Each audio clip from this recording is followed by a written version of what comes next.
بسم اللہ الرحمن الرحیم۔ پارہ نمبر 13 کا خلاصہ پیش خدمت ہے۔ پارہ نمبر 13 میں سورہ یوسف چل رہی ہے، اور سورہ یوسف کے حوالے سے ایک دو باتیں گزشتہ درس میں بھی ہو چکی ہیں۔ اسی حوالے سے ایک دو باتیں اور بھی عرض کرنی ہیں۔ سورہ یوسف میں حضرت یوسف علیہ السلام کا واقعہ ہمیں جو سبق دیتا ہے، ان میں سے ایک سبق ہے رشتہ داروں کے ساتھ ہمیشہ حسن سلوک کا معاملہ کرنا۔ دیکھیں، حضرت یوسف علیہ السلام کے جو بھائی ہیں، انہوں نے حضرت یوسف علیہ السلام کو نقصان پہنچانے میں کوئی کسر نہیں چھوڑی تھی، اور یہاں تک کہ ان میں سے کچھ بھائیوں نے یہاں تک ارادہ کیا کہ اقتلوہ، اس کو مار ڈالتے ہیں، اس کو قتل کر دیتے ہیں، اس کی جان لے لیتے ہیں۔ چلے وہ کسی نہ کسی طرح اللہ پاک نے سبب بنایا، جان بچ گئی، کنویں میں جا کے پھینک دیا۔ اور جب کنویں سے ایک قافلہ پہنچا اور اس نے ان کو یوسف علیہ السلام کو نکالا بچہ، تو بھائیوں نے اس موقع پر بھی بہت ہی کم تر حرکت کی۔ یہ شو کیا کہ یہ تو ہمارا غلام تھا، بھاگ گیا، ہم بڑے تنگ ہیں، ہم بیچ دیتے ہیں، اس کو آپ خرید لیں۔ چند دراہم وشروہ بثمن بخس دراہم معدودہ، چند دراہم کے عوض یوسف علیہ السلام کو بیچ دیا۔ سگا خون ہے، باپ ایک ہے، باپ شریک بھائی ہیں، تو بھائی یہ کر رہے، قتل کر دیں، کنویں میں ڈال دیں، بیچ ڈالا۔ لیکن یہی بھائی جب مجبور ہو کر مصر آتے ہیں اور یوسف علیہ السلام اپنے بھائیوں کو پہچان لیتے ہیں کہ یہ تو میرے بھائی ہیں، کھانے کو ان کے پاس اس وقت کچھ بھی نہیں ہے، اور غلہ لینے آئے ہیں۔ اب کہہ سکتے تھے کہ ان کو تو نکال دو یہاں سے، ان کو بھگا دو، یا ان کو نہیں دینا، یا ان کو انتہائی مہنگے داموں دینا ہے، یا ان کے خلاف کوئی پرانے کیس نکال لو۔ ایسا کچھ بھی نہیں کیا حضرت یوسف علیہ السلام نے۔ انہوں نے کیا کیا؟ حضرت یوسف علیہ السلام نے اپنے بھائیوں کو بڑے ہی اچھے انداز کے اندر اپنے پاس ٹھہرایا، حالانکہ وہ نہیں پہچان رہے، ان کو نہیں پتہ۔ عرفوہ وہم لہ منکرون، یوسف علیہ السلام نے تو پہچان لیا لیکن بھائی نہیں پہچان سکے۔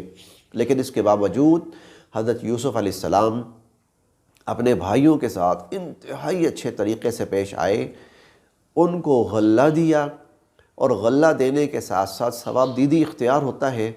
وہ جو پیسے لے کر آئے تھے وہ پیسے بھی واپس کر دیے، اور یہ بھی کہا کہ وَأَنَا خَيْرُ الْمُنزِلِينَ، دیکھو بھائی، میں نے تمہارے اکرام کے اندر، تمہارے احترام میں، تمہیں فائدہ پہنچانے میں کوئی کسر نہیں چھوڑی، اور بڑی عزت اور احترام سے تمہیں میں نے رکھا یہاں پر۔ یہ واقعہ ہمیں یہ سبق دیتا ہے کہ اپنے رشتہ داروں کے ساتھ اگرچہ ان کی طرف سے کوئی ناروا سلوک بھی ہو، تو قرآن یہی پیغام دیتا ہے، یوسف علیہ السلام کا واقعہ یہی پیغام دیتا ہے، اللہ تعالی ہمیں یہی سمجھانا چاہتے ہیں، رشتہ داروں کے ساتھ اچھا سلوک کرو۔ دوسرا سبق اس واقعے کا، حضرت یوسف علیہ السلام جب طاقت میں آ چکے ہیں، عزیز مصر بن چکے ہیں، مصر کے سارا اقتدار اور اختیار حضرت یوسف علیہ السلام کے ہاتھ میں آ چکا ہے، بھائی مجرم بن کر ان کے سامنے ہیں۔ اب بھائیوں کو بھی پتہ چل گیا کہ یہ یوسف ہے، اور بھائیوں کو بھی پتہ چل گیا ہے کہ ہم وہی ہیں کہ جنہوں نے اس کو مارنے میں اور نقصان پہنچانے میں کوئی کسر نہیں چھوڑی تھی۔ لیکن حضرت یوسف علیہ السلام نے اس موقع پر ہمیں کیا سبق دیا، کیا پیغام دیا، اور وہ یہ کہ جب تمہارے ہاتھ میں طاقت آ جائے، اور جب تمہارے ہاتھ میں اقتدار اور اختیار آ جائے، تو کوئی اپنا اگر مجرم بن کے آئے تو اس کو اٹھ کے گلے سے لگاؤ اور اس کو معاف کر دو۔ چنانچہ حضرت یوسف علیہ السلام نے یہی فرمایا، لا تثریب علیکم اليوم، میں تم سے کوئی بدلہ نہیں لینا چاہتا، میں تم سے کوئی اپنی پرانی باتوں کا میں کوئی صلہ نہیں چاہتا، بدلہ نہیں چاہتا، تمہیں سزا نہیں دینا چاہتا، بلکہ میں نے بھی تمہیں معاف کیا، یغفر اللہ لکم، اللہ بھی تمہیں معاف کرے۔ یہ دو اہم سبق تھے سورہ یوسف کے حوالے سے، اللہ تعالی ہمیں بھی ان چیزوں کی رمق ہی نصیب فرما دے، اور ان چیزوں کی اللہ پاک ہمیں بھی عادت نصیب فرما دے۔ اس کے بعد آگے سورج شروع ہوتی ہے سورہ الرعد۔ رعد کہتے ہیں جو بجلی کی کڑک ہوتی ہے، برق چمک ہوتی ہے اور رعد کڑک ہوتی ہے۔ اللہ تعالیٰ اس سورہ مبارکہ میں ایک عجیب بات فرماتے ہیں، اور اس کا نام الرعد بجلی کی کڑک رکھا کیوں گیا ہے؟ اللہ تعالیٰ عجیب بات فرماتے ہیں، یسبح الرعد بحمدہ۔ یہ جو بجلی کی کڑک ہوتی ہے نا، یہ بھی اللہ کی پاکی بیان کرتی ہے، اور یہ بھی اللہ کی حمد اور تعریف بیان کرتی ہے۔ بتانا کیا ہے؟ اے انسان دیکھو، وہ چیزیں اس لیے پیدا نہیں ہوئی، لیکن اس کے باوجود وہ اللہ کی حمد اور اللہ کی تعریف اور اللہ کی پاکی بیان کرتی ہیں۔ تجھے تو پیدا ہی اس لیے کیا گیا ہے، تیری زبان پر تو ہر لمحے اللہ کی یاد، اللہ کا ذکر، اللہ کی پاکی، اللہ کی تسبیح ہونی چاہیے۔ سورۃ الرعد کے مضامین میں سے ایک مضمون یہ بھی ہے، ہم دعا مانگتے ہیں تو اللہ تعالیٰ نے دعا کے بارے میں ایک بہت ہی عجیب لفظ ارشاد فرمایا، اور وہ یہ ہے کہ لہو دعوت الحق، یعنی دعا تو اللہ کا حق ہے، دعا تو اللہ کا حق ہے کہ اللہ رب العزت سے دعا مانگی جائے۔ والذین یدعون من دونہ لا یستجیبون لهم بشیء الا کباسط کفیہ الی الماء لیبلغ فاہ وما هو ببالغہ۔ فرمایا اللہ کو چھوڑ کر اوروں سے دعا مانگو گے نا تو اس کی مثال پتہ کیسی ہے؟ ایک آدمی اپنی ہتھیلی یوں سامنے کرے اور وہ یہ چاہے کہ پانی اڑ کے اس کی ہتھیلی پہ آئے اور ہتھیلی سے اڑ کر اس کے منہ تک پہنچ جائے۔ جس طرح پانی وہاں سے اڑ کر اس کی ہتھیلی میں نہیں آ سکتا اور ہتھیلی سے اڑ کر اس کے منہ میں نہیں جا سکتا، اللہ کو چھوڑ کر کسی اور سے دعا مانگی جائے گی تو وہ ان تک پہنچ ہی نہیں سکتی۔ ان کا دعا قبول کرنا یا مشکل حل کرنا یہ تو بہت ہی بعد کی بات ہے نا، وہ ان تک تو دعا پہنچ ہی نہیں پائے گی۔ دعا اللہ کا حق ہے اور دعا اللہ ہی سے مانگنی چاہیے۔ اس صورت کے مضامین میں سے ایک مضمون جو میں عرض کرنے لگا ہوں، اور اس کو بہت دھیان سے اور توجہ سے سننا ہے۔ ہم میں سے ہر شخص یہ چاہتا ہے کہ وہ عقل مند ہو، عقل مند رہے اور عقل مند بنے، اور دنیا اسے عقل مند سمجھے۔ ہم میں سے کوئی یہ نہیں چاہتا کہ وہ بے وقوف اور احمق رہے، اور دنیا کے اندر وہ بے وقوف اور احمق کے طور پر مشہور ہو اور دنیا اس کو بے وقوف اور احمق سمجھے۔ ہم میں سے کوئی بھی یہ نہیں چاہتا۔ ہر کوئی یہ چاہتا ہے کہ میں عقل مند قرار پاؤں اور مجھے عقل مند سمجھا جائے اور میں عقل مند رہوں۔ اللہ تعالیٰ فرماتے ہیں میں بتاتا ہوں عقل مند کون ہے۔ انما یتذکر اولو الالباب، نصیحت عقل مند حاصل کرتے ہیں۔ عقل مند کون ہے؟ الذین یوفون بعہد اللہ۔ نمبر ایک، ان کی پہلی پہچان علامت، وہ اللہ کے عہد پورے کرتے ہیں۔ ولا ينقضون المیثاق، اور جو عہد اللہ سے کیے ہیں وہ توڑتے نہیں ہیں۔ تو پہلی ان کی نشانی عقل مندوں کی ہوئی ایفائے عہد۔ آگے فرمایا کہ والذین یصلون ما امر اللہ بہ ان یوصل، ان کی دوسری نشانی کہ اللہ نے جن رشتوں کو جوڑا ہے اور جوڑنے کا حکم دیا ہے وہ ان رشتوں کو جوڑتے ہیں اور جوڑ کے رکھتے ہیں، ان رشتوں کو توڑتے نہیں ہیں۔ جیسے ہمارا پورا خاندان ہوتا ہے، بہن بھائی، چچا ماموں، خالہ پھپھو، دادا دادی، نانا نانی، یہ خاندان ہے، یہ اللہ نے جوڑا ہے۔ اللہ حکم دیتے ہیں کہ ان کو جوڑ کے رکھو۔ عقل مند وہ ہے جو ان کو جوڑ کے رکھتا ہے۔ آج کل ہم بے وقوف اور احمق اس سینس میں بن چکے ہیں کہ جو ان سے جان چھڑاتا ہے اور ان سے رشتے دور کرتا ہے، توڑتا ہے، اسے بڑا سمجھدار سمجھا جاتا ہے۔ اللہ تعالیٰ فرماتے ہیں نہیں، عقل مند وہ ہے جو رشتے جو اللہ نے جوڑے ہیں، وہ جوڑنے کا حکم دیا ہے، وہ ان کو جوڑ کے رکھتا ہے۔ تیسری پہچان یہ بیان فرمائی وَيَخْشَوْنَ رَبَّهُمْ، وہ اپنے رب سے ڈرتا ہے، وہ اپنے رب سے ڈرتا ہے، اور اس کے کردار میں، اس کے اعمال میں، اس کے چال ڈھال میں وہ اللہ کا ڈر اور خوف نظر آتا ہے۔ خشیت رب، یخشون ربہم۔ اور چوتھی صفت یہ بیان فرمائی وَيَخَافُونَ سُوءَ الْحِسَابِ، کہیں آخرت میں ہمارا حساب خراب نہ ہو، وہ ہر وقت اس سے ڈرتے ہیں۔ اور جب ڈرتے ہیں تو ظاہر ہے اس سے بچنے کے دعا بھی کرتے ہیں اور بچنے کا اہتمام بھی کرتے ہیں۔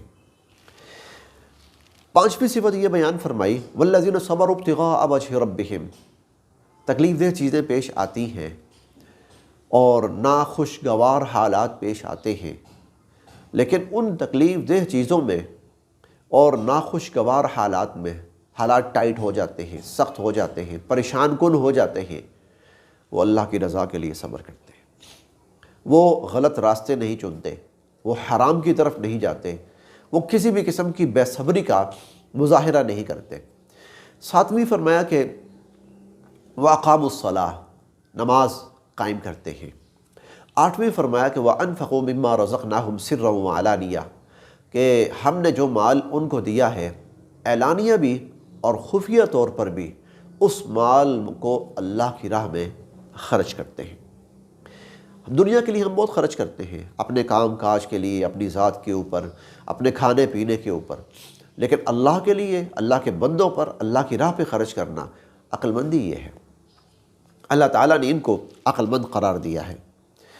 اور پھر اس کے بعد نویں اور سب سے اہم صفت نیک بندوں کی، عقل مند لوگوں کی، اللہ تعالیٰ فرماتے ہیں وَيَدْرَؤُونَ بِالْحَسَنَةِ السَّيِّئَةِ، لوگ ان کے ساتھ برا کرتے ہیں اور لوگوں کی طرف سے برائی ان کو پیش آتی ہے، لیکن وہ لوگوں کی برائی کا جواب برائی سے نہیں دیتے، بلکہ لوگوں کی برائی کا جواب اچھائی سے دیتے ہیں۔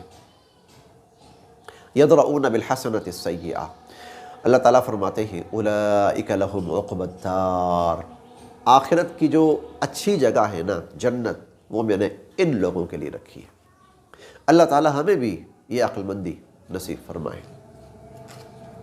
اس پارے کے مضامین میں سے آخری مضمون اور بڑا عجیب مضمون، اور شاید قرآن کریم نہ ہوتا تو ہمیں ان چیزوں کا پتہ ہی نہ چل پاتا۔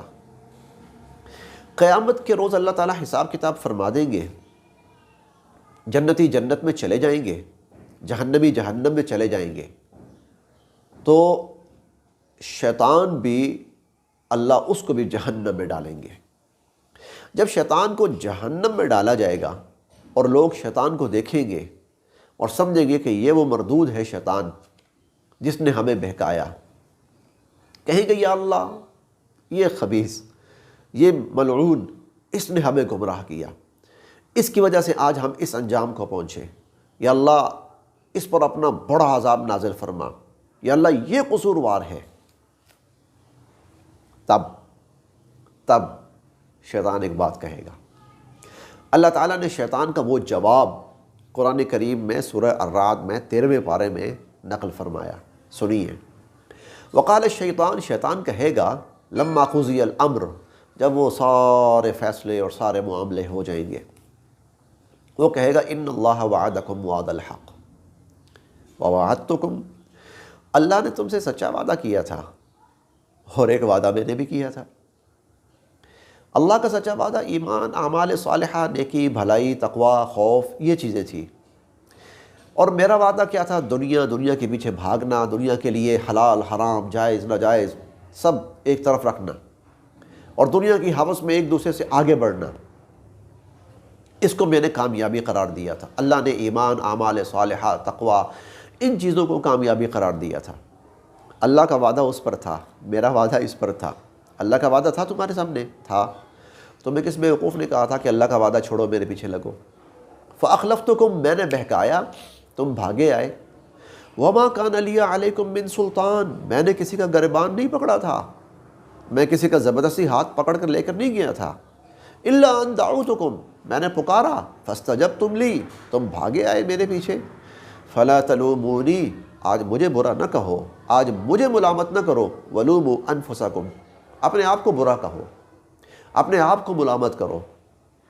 ما انا بمصرخکم وما انتم بمصرخیہ، نہ آج میں تمہیں بچا سکتا ہوں نہ تم مجھے بچا سکتے ہو۔ اور ان الظالمین لہم عذاب علیم، وہ کہے گا ہم سب ظالم ہیں اور ظالموں کے لیے دردناک عذاب۔ اللہ تعالیٰ اس وقت کی رسوائی سے ہمیں محفوظ فرمائے، اور اللہ تعالیٰ اس دنیا میں ہمیں اپنی فرما برداری، ایمان اور اعمال صالحہ پہ قائم فرمائے۔ وآخر دعوانا الحمد للہ رب العالمین۔